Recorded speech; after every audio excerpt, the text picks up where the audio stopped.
Hello and welcome to this new video. In the previous video, we update the EOS SDK used by current installation of Unreal Engine. In this video, we will configure our Unreal Engine project to use Epic Online Services as a default subsystem for our game. First, go to Edit Plugins and type Online in the search bar. Check that Online Base, Online Services and Online Subsystem are enabled. By default, they are enabled. If not, click the check boxes to enable them. Then, type the word EOS in the search bar, enable the Epic Online Services subsystem and all the other related EOS services. Finally, search for the Easy OSS plugin and make sure that it is enabled. Once finished, click to restart the engine.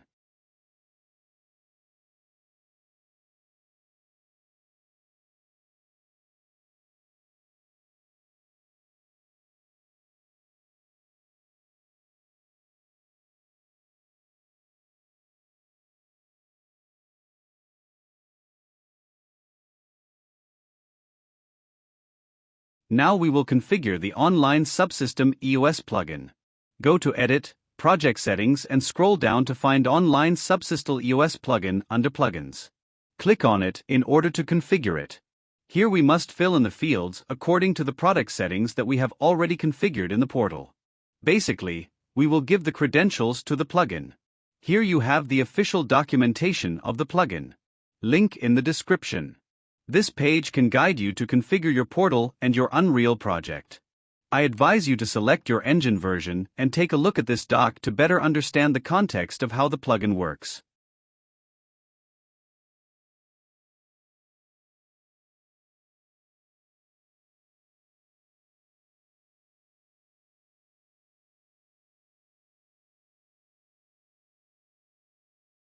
What interests us here is the artifact settings.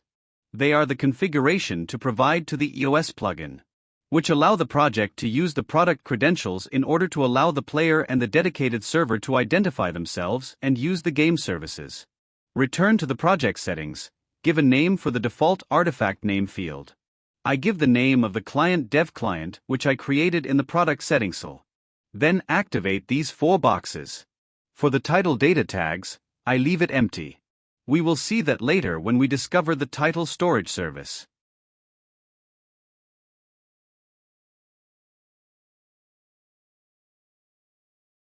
Here is the most important part. We have to create the artifacts. In other words, copy the credentials of the two clients that we created previously in the product settings. In the project settings, add new artifact. This will be the client dev client that represents the player. Give a name to this artifact, then fill in the other fields according to the information provided in the portal for this client.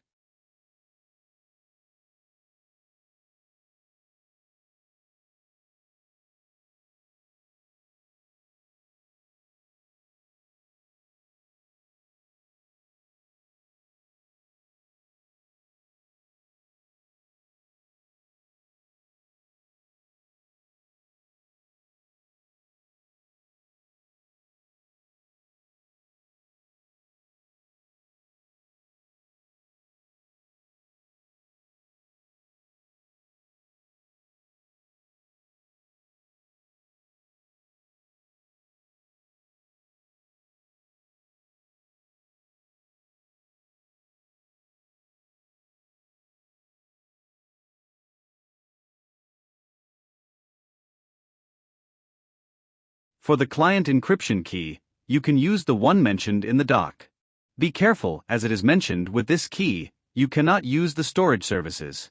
For this, I recommend you to generate your own key. To do this, type in Google Random Hex Number Generator. Click on the site. Set the number of digits to 64 and the result to 1. Then, click on Generate. Copy the key, then pass it in your project settings.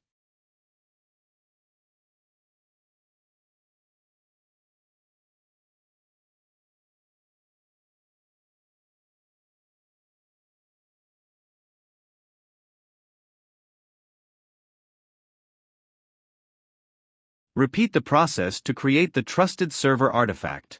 Make sure that you use the Trusted Server client key and secret.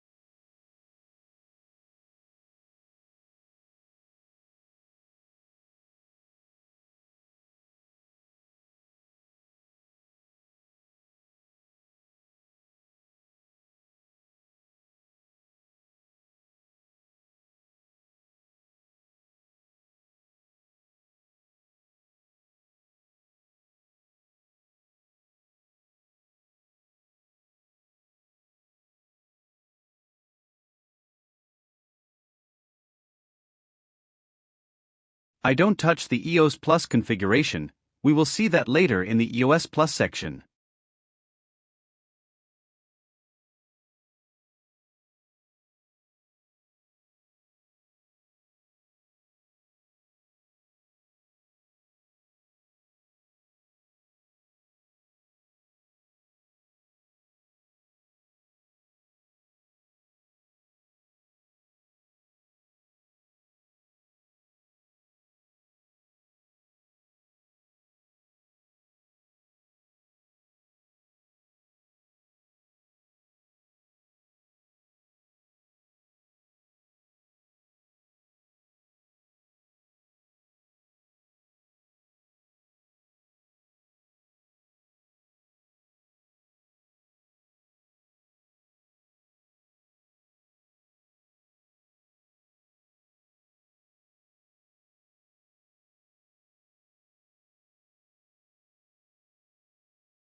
At this point, the EOS plugin is configured to be able to access and use our product.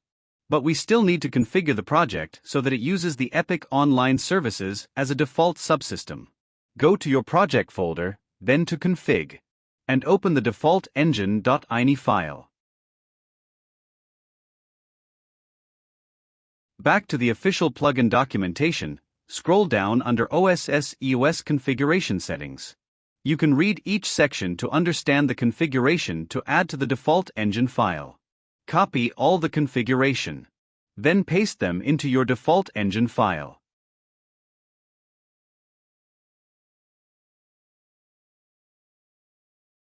In short, this configuration tells the Unreal Engine project to enable the plugin and set up the default platform service to Epic Online Services subsystem.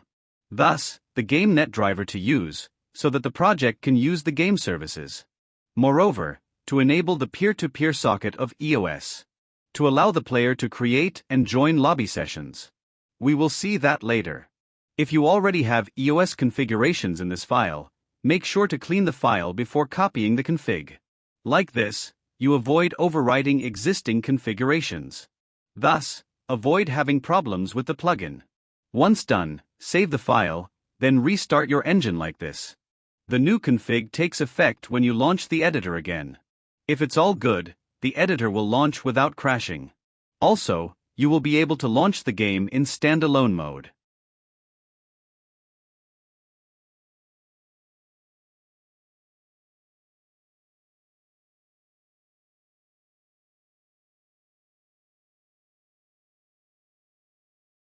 Important note: when working with an online subsystem, we will never launch the game as a listen server or client. Because it is the subsystem that will allow us to launch a listen server on a standalone game, or a client on a standalone game. When we will have a dedicated server, for example. Don't worry, we will discover everything in this series. That is all for this video, see you in the next one.